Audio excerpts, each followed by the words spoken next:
Greetings, all you Jacks and Jennets, and welcome to your daily dose of donkey with Ginger. It's your boy, the Viking Donkey, ready to bring you the power ranking show, the power index. The Donk Nation's getting it ready, getting it going. We got Lasker's homework, we got Gingy's homework, we got the power index generated purely by the stats. And without wasting really any time, let's go ahead and jump into it. We will again go 32 to, let's say, 20 pretty quickly. Starting at let's start with the biggest movers. Indianapolis Colts, the biggest losers, down 7 this week. And the Detroit Lions, the biggest winners, moving up 6 this week. At 32, we still have your Houston Texans. They're literally the worst team in the league. Not much to say there. I guess they're going back to Davis as Allen didn't do very good in his couple games as a starter. So moving backwards. Then we got 31, we got Chicago, a tough loss to a struggling Green Bay team, or a team that's struggling to find wins. Good running quarterback, it seems, out there in fields, but really not much else going on in the land of Chicago. Right above them, we got the Rams. It looks like their season's over, putting Stafford on IR. Defending Super Bowl champs, probably the worst champs you've seen. But they did just claim Baker Mayfield off waivers, so who knows how that's going to work out. Right above them, we got Arizona staying at 29. Bye week offers them no change. At 28, we got Denver. Another game where the defense did great, holding Baltimore 10 points, but the offense just can't score. Russell Wilson managed to put up 9 points in the loss this week. Down to 27 is the Colts. All the good teams are getting flexed into primetime matchups. This week, you had a chance to get the Bengals versus the Chiefs. I mean, you have Burrow, you have Mahomes that could get flexed there. But the Colts get to keep a primetime game with all the Steelers getting flexed out, the Broncos getting flexed out. You let the Colts stay in primetime to give up 50-plus points. Very good scheduling there. Maybe the protected games were the Chiefs and the Bengals, so they didn't think a protected game was better than this. But man, all the teams that got flexed out, you left that game there. That's something.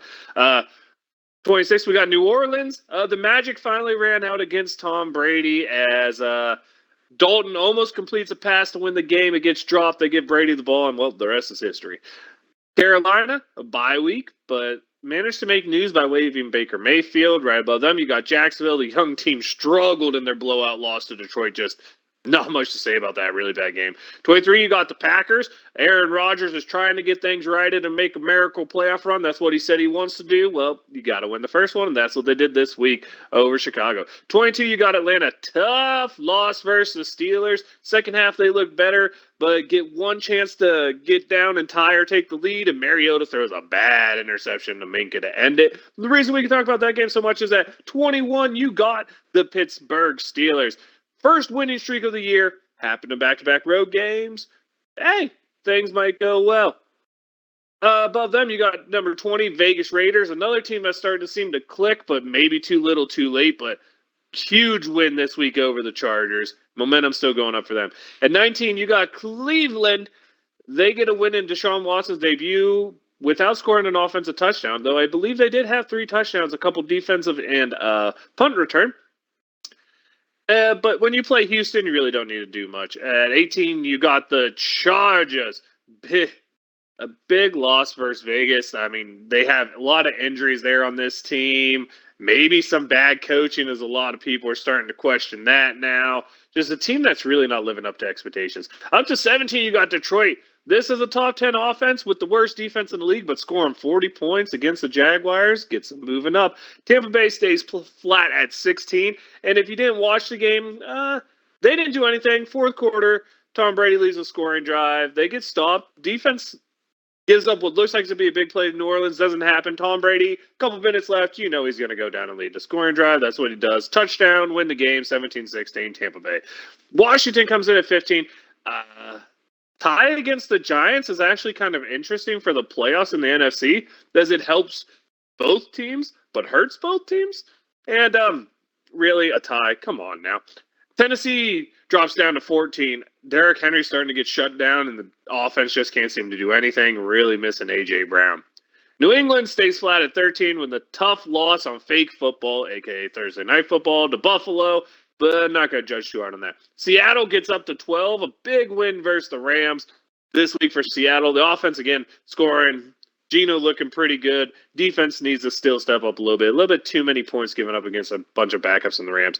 Giants just missed the top 10, coming in at 11 after their tie versus Washington. And how many times do I have to say it? Even if it's overtime, you don't play for a field goal. Do not trust a kicker to win the game. DeBull apparently hasn't learned that lesson yet, but hopefully he did after this week's tie. Starting the top 10, we got your New York Jets. They came up a little bit short against Minnesota as Mike White couldn't score a touchdown, and the Minnesota defense just kept them out of the end zone, which really cost them that game. At 9, you got Miami.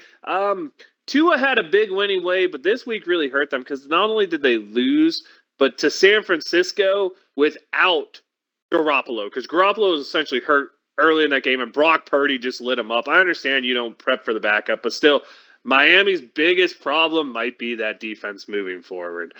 Baltimore comes in at 8. They managed to still get the win over Denver, even though Lamar Jackson got hurt early in the game. That's big for them. Cincinnati moves up to 7. Big game Joe, I guess, is what we should start calling Burrow, since he just loves to beat Patty Mahomes. At 6, you got Minnesota. They held off the Jets to get that big win there. But again, this is a team that's held down. Even though they have a really good record, they're held down by the fact they don't have a top 10 offense. They don't have a top 10 defense. San Francisco comes in at 5, another team without a top 10 offense. But the best defense in the league right now just shut down the Miami Dolphins, which plenty of good teams, including Buffalo, when Von Miller was healthy, couldn't do. So San Francisco gets to start off the top 5 at number 5 because that defense is for real. And we'll have to see if they can stay there with Brock Purdy as the quarterback for the time being, it seems. Kansas City slips down to 4. They just can't seem to beat those pesky Bengals led by Joe Burrow. Number 3, you got the Buffalo Bills. What can you say? Top 5 offense, top 5 defense, just like the team that's about to be above them. And they won the fake football game against New England. Huge for them, finally getting some division wins in a week where, because they beat New England, because the Jets couldn't get Minnesota, and because Miami fell apart against the hurt San Francisco, they are making up some big ground in that division, so that's huge for them. Dallas moves up to number 2. 50 points against Indianapolis. Hell, they put up 33 in the fourth quarter because why not make an uninteresting game even more uninteresting? And, of course, Philly, they're staying at number 1. They had a big win over Tennessee, and A.J. Brown, a little bit of vengeance, I guess we could say, for that one. All right, let's get into Gingy's top 10, last year's top 10. I'll recap the Power Index top 10, and then give you the Donk Nation Power Rankings. So, Gingy, top 10 from 10 to 1. You have the Baltimore Ravens, New York Jets, Cincinnati Bengals, Miami Dolphins holding strong right below the San Francisco 49ers, Buffalo right below Dallas, Kansas City right below Minnesota, and Philly at number 1. Laskers has Tennessee staying in the top 10. He still believes in the Derrick Henry-led crew. Miami falling to 9. Baltimore at 8. San Francisco at 7. Cincinnati rounding out the top 6. Dallas starting off the top 5. KC staying at 4. Buffalo up to 3. Minnesota at 2. Philly at 1. One thing I'd also like to say about Buffalo, Von Miller's ACL done for the year. Guess that's kind of something I should have mentioned. The Power Index, if you don't remember, from 10 to 1 is Jets, Miami, Baltimore, Cincinnati, Minnesota, San Francisco, Kansas City, Buffalo, Dallas, and Philly at 1. That leads us to the Donk Nation Power Rankings. Coming in at number 10 for the second week in a row, the New York Jets. At number 9, second week in a row, the Baltimore Ravens. The Miami Dolphins come in 8, dropping down 2 spots. The Cincinnati Bengals come in at 7, going up a spot. San Francisco 49ers up 1 spot to number 6. Kansas City Chiefs fall 3 to number 5. Now, albeit they fell here because they lost the 3-way tiebreaker, which is highest ranking spot or multiple rankings in that spot. But Buffalo comes in at number 4.